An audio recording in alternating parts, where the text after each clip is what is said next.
Hey, what's up, everybody? I want to welcome you to another day of honest conversations about things that matter. Yesterday, we talked about why would a good God allow evil in the world. Today, I want to take that one step further. When we think about the topic of evil and wrong in the world, we acknowledge by simply saying that we as humans are not like other animal species. Just the other day, I was watching a video on Facebook. I got distracted, somebody posted it, and it was an adult male zebra stamping and drowning a baby zebra in like a water hole. They didn't show that in The Lion King. I about went to Africa and started a hunting career just to take that zebra out because it's just not right. He was drowning like a little zebra, and you're like, what's wrong with you, zebra? I've just said the word zebra more times, I think, in a sentence than I have in my whole life. But we look at that and we're like, man, that is crazy for the animal world. One animal eats another, and they eat each other, and they kill each other, and they mate, and then they kill their mate, and we're like, what the heck? The animal world is psycho. A human did that, you're like thrown in jail and you get the death penalty. We look at stuff that's not fitting for humanity and we say,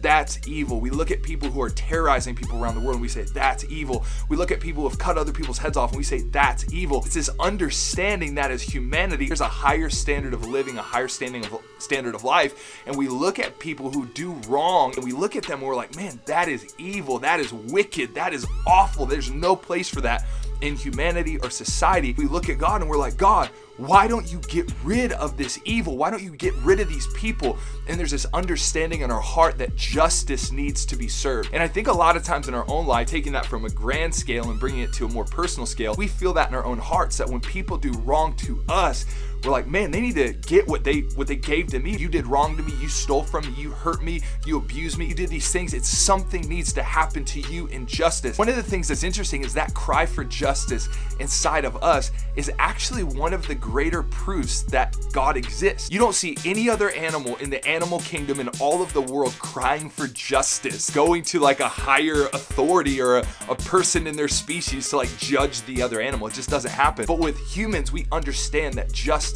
needs to be served. But the interesting thing about that is when we look at ourselves, all we want is mercy. You see, when somebody does wrong to us, we want them to get what they have coming to them for the wrong they did.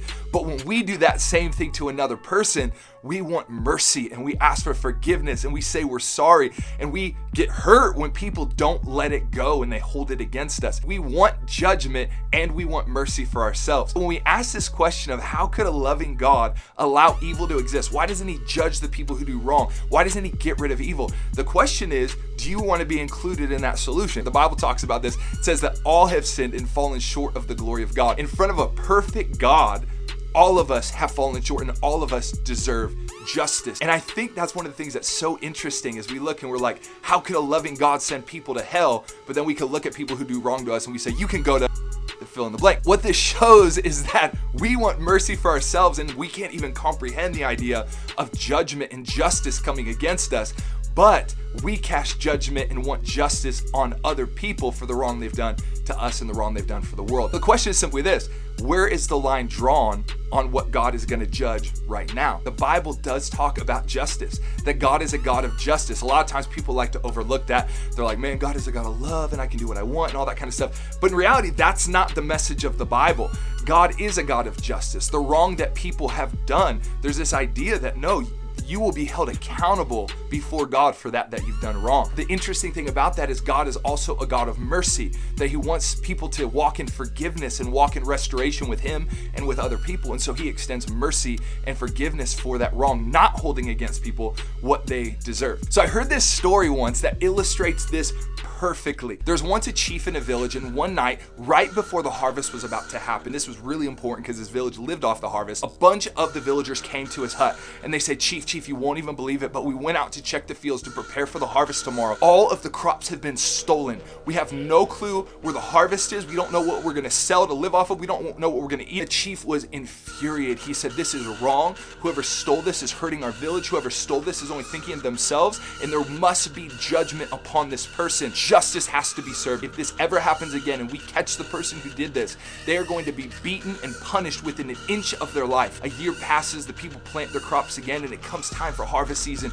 again. And the night before the harvest is going to happen, the villagers come to the door of the chief's hut. They pound on it. He opens the door. The villagers are complaining, screaming, saying, we caught a thief in the act. They came to steal the crops. They move to the side. The chief looks out, and the very person he sees standing there is his mother, who had been the one that was hiring people to steal the crops from the village to sell for her own personal gain. And the chief was crushed. In his heart, he loved his mother so much, but he knew that justice had to be served. He was a man of his word. He was a man of justice, and he promised that justice would be served, and he couldn't hold back now, even though it was his mom. And so the next day, her punishment was to be served, and the people of the village gathered around. The person came out who was going to inflict the punishment. He had a rod, and he was going to be striking her across the back as a beating for her punishment. But the chief knew, if she is to take this beating, this will crush her, this will kill her, this will destroy her. As the person was drawing back to deliver the first blow on the chief's mom,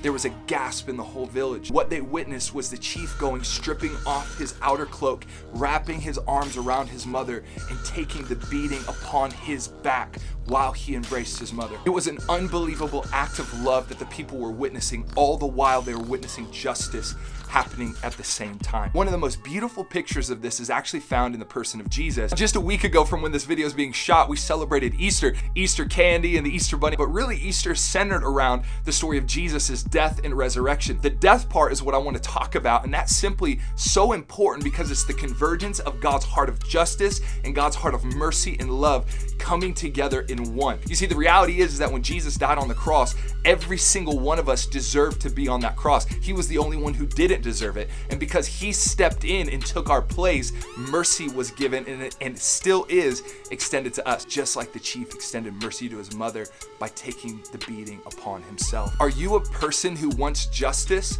but doesn't extend mercy? A lot of times we look at God and we're like, God, why don't you get rid of evil in the world?